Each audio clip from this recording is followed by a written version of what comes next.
Greetings. Welcome to week 5 of CSC550, Data Communications and Computer Networks. Today, we're going to be talking about advanced routing concepts and path selection.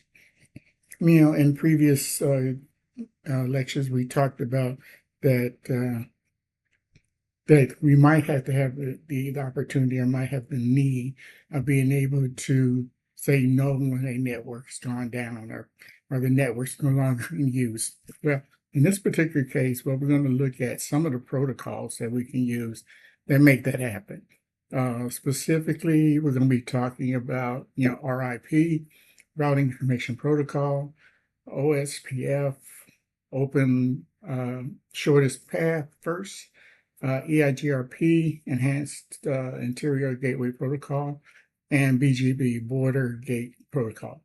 Now, my expectation is not that you're going to be an expert in each one of these methods and how they're used. Now, more importantly, I'm looking for you to know that there are varying methods. There's not just one way, okay, that we can basically control routing information and how that information is updated on a automatic basis. That's the key thing, automatic. There are cases where we talked about last time where we had static networks, okay? Well, in this particular case, we're looking for ways where we don't have to basically physically update our routing table. We want to be able to do that automatically. So these particular methods we're talking about now are going to kind of help us get to that point. So look at it from a high level on what each one of these particular protocols are doing. And again, we're not going to do a very deep dive into how each one specifically works, but we'll give enough information for you to be able to say, hey, yeah, this is when I might want to use a particular protocol in order to update my routing table. Okay, so let's start out. Dynamic routing overview, okay? Key thing here, dynamic routing protocols allow routers to automatically discover networks and share routing information, adapt to network changes.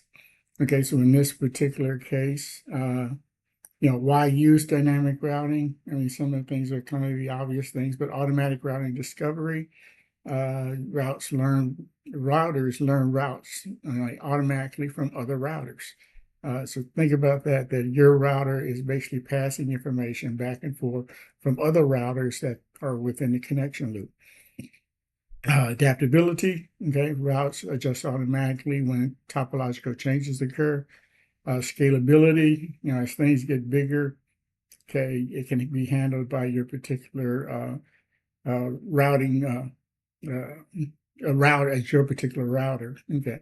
And then reduce administrative overhead, less manual configuration. I did want to go ahead and look at, we talked about static and dynamic routing, okay, kind of briefly, but just want to make sure that we kind of touch on what the advantage is of us doing this dynamically. So route learning has to be manual for static. Static, remember, doesn't change.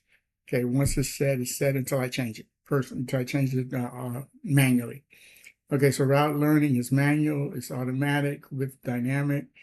Adaptability is low, it's high for dynamic, limited for static, high for dynamics for scalability. Administrative efforts is high to keep track of all these networks that I have to add manually or update manually, low as far as dynamic routing. Static routing, we said, was basically looking for small, simple networks that we can basically handle manually. Whereas when we're talking about dynamic, we're putting these things in place for large, complex networks. So we want to know that when those networks are actually created or actually updated, to have that information automatically passed to your router so that you can update the routing table. Not you, but the router can update the routing table with that information. Okay, so the key takeaway here is dynamic routing tables. Routers share information and make intelligent routing decisions. Key thing, makes intelligent routing decisions. The router, not the person, but the router. Okay, the first one we want to get the highlight overview is the routing information protocol. Simple. distant vector routing, resting, and I can say, you have a tendency to say rest in peace. No, routing information protocol is a distance vector routing protocol that uses hop count as its metric and is easy to configure. So how it works, the router sends the entire routing table to neighbors every 30 seconds. Okay, their routing tables are sent to all the connecting routers to the one that they basically are using. Uses hop count as a metric, maximum 15. That's the kind of important point here that if I have more than, I'm at point A, if I have more than 15 hops, okay, in order to get to point B, I don't put that in my routing table. We say it's unreachable. It's unreachable for me to get to that router if it has more than 15 hops, if I'm using the routing information protocol. Okay, so that's a key point. Routes within 16 hops, routes with 16 hops greater than 15 are deemed unreachable. Okay, updates are sent via UDP from port 520. Again, forgot about it. Review the ports, okay, that we talked about, and the switches as far as what port contains what information going out. Okay, key characteristics of the RIP. Again, distance vector, hop count, maximum 15, periodic updates every 30 seconds. Best for small networks, little networks that you can handle. Okay, OSPF is the open shortest path first. In this particular case, the key characteristics, link state protocol, costs, bandwidth metric, okay, fast and convergence, hierarchical design, supports BLSM and CIDR. Okay, we'll be talking about them more specifically in our face-to-face class. But again, as I said, it's something that I failed to go over as far as what the definition is. Hey, jump on it.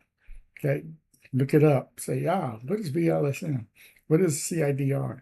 Okay, because there are going to be several instances where you're going to run into things, again, that you're going to need to take the initiative to look up to get a better understanding. Okay, how OSPF works, router discovers neighbors using hello packets. Okay, and based on those hello packets, that kind of triggers the router to take their routing table and basically sending that information back to your router.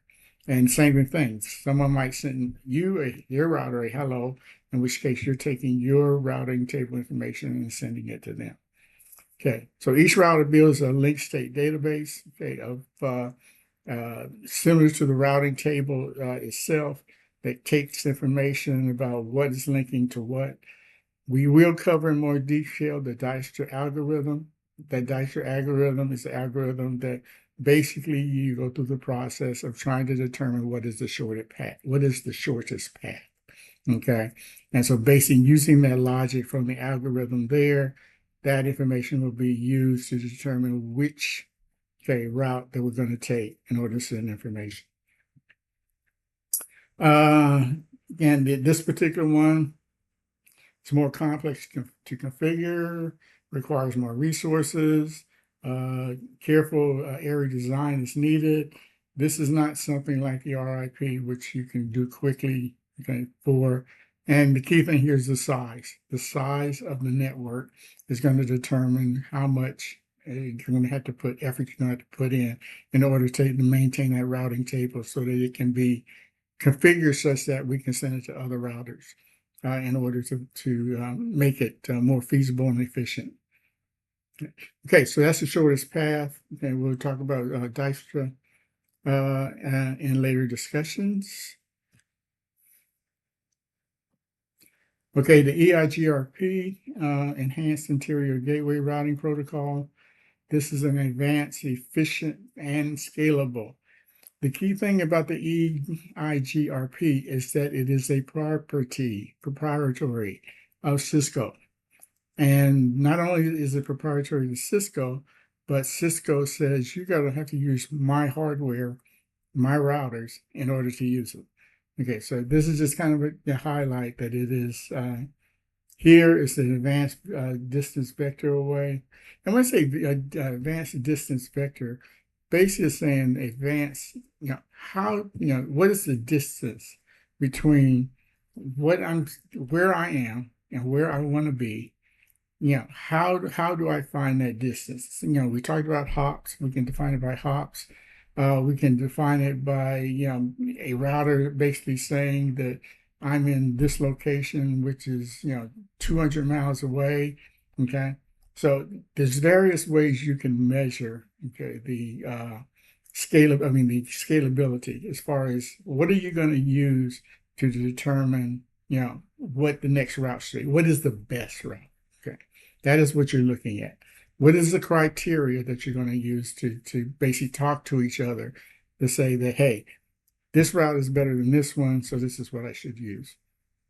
Okay, only incremental updates, that is a key point. Whereas remember we talked about on the other RP, the other protocols that we would basically be sending the entire routing table to every router that is in connection. Okay, be passing router tables back and forth between each other. This particular one only sends information, or only sends table if it's been updated. Okay, if it hasn't been updated, you're not going to get a copy of the routing table for that particular entry. You already have it. It hasn't changed. So, and that's a good thing. That will cut down on the traffic, okay, that we would use for the enhanced interior gateway routing protocol. Okay, uses a composite metric. Let's go back. Yeah. Okay. Yeah. Okay. Again, uses a composite metrics, bandwidth, delay, reliability, and load. The key thing there is, if I have a particular route and it's highly used, that is going to affect the delay. Okay. If I have a route that is, 80% of the time it's good, 20% of the time it's not, I have a question on reliability. So basically, this particular protocol takes that into consideration on how reliable it is, how much of a delay based on volume it is, what is the bandwidth, how many basically packets can I be sending down through into this particular.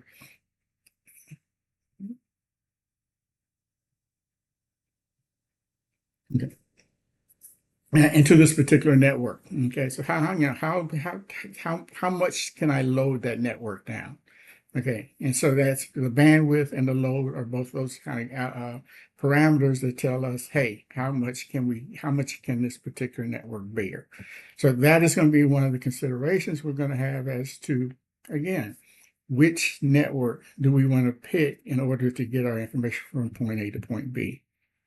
Uses a dual algorithm for loop-free path calculation. We haven't talked about loop-free, but there's a possibility on how you're building your networks that you can start at a particular point A, do various hops, thinking you're going to be in point B, but you made a mistake and it actually comes back to you. So it's basically you're caught in the loop. So when you send information, that packet comes back to you. So this particular dual algorithm makes it possible or enables us not to have looping occurring in the path of the network that we're creating. And we'll be talking about dual a little bit more. Okay, advantages, very, very fast, efficient bandwidth, okay, with scalability, all that good stuff. So this is based on what we would need as far as a protocol if we had huge networks, okay? So we started out with RIP, which was small. I'm updating things by myself. So I'm updating the table manually. We got, and going back real quick, the shortest path. Okay, we go through calculations and try to do the shortest path. The RIP, CSC550, okay, ERGP. So just think of those three protocols as small, medium, large. Okay, as far as the size of my network that I would want to apply and use this particular protocol. Okay, BGP is a border gateway protocol. BGP is basically, as we specify here, BGP is a path vector routing protocol. used to exchange routing information between autonomous systems. Okay. Autonomous systems means that it is basically a router that has nothing to do with you. Okay. Okay. Or your server or your network. These are independent systems that are out there that have their router that you can use, okay, in order to update information to get as far as, again, I'm sending information to a given router, and I'm concerned about the router as being in the network that I'm on, but I'm also looking for routers that have connections to other routers. Okay. So looking at the BGP is looking at routers to get information because they're basically depending on that router to give them information on other routers. Okay. So that's the border gateway. I'm here at my router, and my next hop, okay, is right next to me. That is on my border. Okay, so I'm looking for border. That border has another border. That border has another border. Okay, so that's how I basically get a collection of routers and information that I'm going to pass back in order to update. That's the border gateway protocol. Key things here, the BGP message types. I can say open. I wanted to establish a BGP session update. I want advertise routes, send information for updates, keep session alive. Okay, I opened it up in order to pass information or get routing information back and forth. I want to keep it open. Notification, report any errors. Did I send something over? Did you get it? Did something happen? If you did, send me an error back. Same thing. I'm receiving something. I didn't receive it, all of it, the way I thought I was going to, so I'll send in a notification. Okay. Basically, some of the message types we can send back and forth if I'm going to use a border gateway protocol. Okay, again, key features, path vector, policy-based routing, okay, scalable for the internet, support CRDR, TCP, okay, and loop prevention as path. Before we had, if we've been going back, the loop protection was called Duo, okay, in the EIGRP. Here, okay. Here we're using ASPath. Okay, it's a method that we're using to kind of ensure that we don't create networks that are basically loops. You started it and it comes right back at you.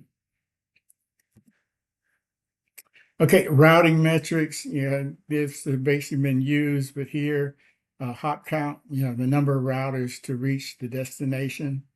Okay, lower is better. The bandwidth, okay, the available bandwidth of the path, how many things can it handle at one time? Delay, time takers to traverse the path. How long does it take for me to go from point A to my destination? Okay, that's the delay. So we're looking at the hop count, we're looking at the bandwidth, we're looking at the delay, we're looking at the reliability. We talked about that. What's the probability that that particular path will be open? The load, the current utilization of the path, lower is better, and the cost, administrative costs assigned to the path. How much does it cost me to keep it up to date? Okay. So those are just some of the key things, the key terms. These are things that, looking back at the BGP,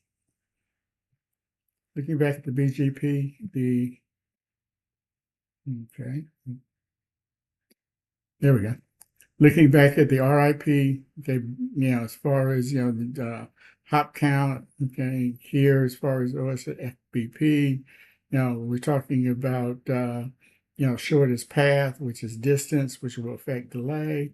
Okay, each one of these are using one of these particular routing metrics in order to determine which network is the best, which path is the best in order for me to get information. Okay, so that's what I want to kind of highlight here. Okay, convergence and routing updates. Convergence is when all the routes in the network agree on the best route. Okay, that's when I have 10 different routers. It goes through a process and it says, okay, here's the best route for this particular network. Okay, so convergence is the closer we get other routers to say, yeah, you're right. That is the best network. Okay, that is what we call convergence. Okay, getting agreement from the routers that what is designated as the best route is what is used. The goal to minimize the time to detect changes and update routing tables. Okay, faster convergence reduces downtime and packet loss. Protocols use timers. Yeah. How long does it take for me to do what I need to do? Example of network change and convergence. Link failure occurs. The router detects the change. The update is sent to the neighbors that are connected to that particular router. The neighbors update their tables. And okay.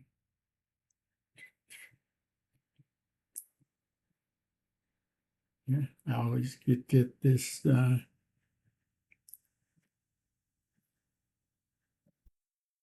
Yeah. Okay. Okay, there we go. Okay, so here the neighbor gets their table updates and the network converges. Okay, so this is the network change and convergence process. Again, based on a failure. Okay, that's what it's basically starting out with.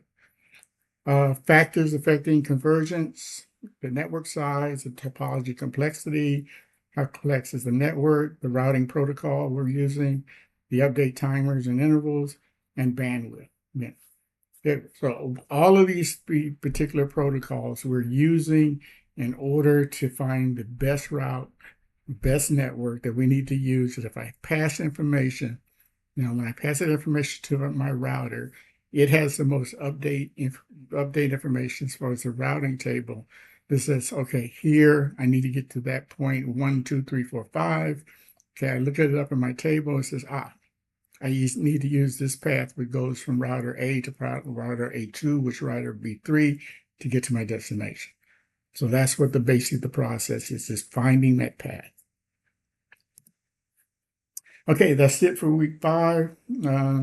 Looking forward to week 6. Okay, if any questions, let me know. Again, be prepared for a quick quiz on week 5 information.